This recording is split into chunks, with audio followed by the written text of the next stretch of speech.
தனியா தான் வர்றானா?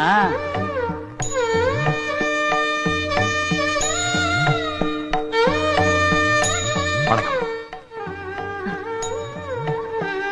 நீங்க நீ நீ என் பேர் ராஜா. மாஸ்டர் சித்த பார்த்து இன்னைக்கு அனுப்புனாரு. ஓ அப்படியா? ஆமாங்க அத்தை. நோ, நான் உனக்கு அத்தை இல்ல, சித்தி. ஐயோ கந்தசாமி அண்ணன். என்ன தங்கச்சி? என்ன ஆச்சு? வாயில புண்ணு. ஓ, இவனை விட்டா ஒரே நேரத்துல 3 பேரை கல்யாணம் பண்ணுவான். பொல்லாத பையன். யாரு? ஏப்பா உங்க சித்தப்பாரு வரல? அதானே, அவர் ஏன் வரல? அது வந்துங்க, புறப்படும் போது நாங்க 2 பேரும் ஒன்னா தாங்க புறப்பட்டோம். திடீர்னு அம்மா உடம்பு சரியில்லைன்னு ஆஸ்பத்திரியில இருந்து போன் வந்துச்சுங்க. ஐயோ உடனே எங்க சித்தப்பா அங்க போயிட்டாருங்க. ஆமா கிட்டாண்டா.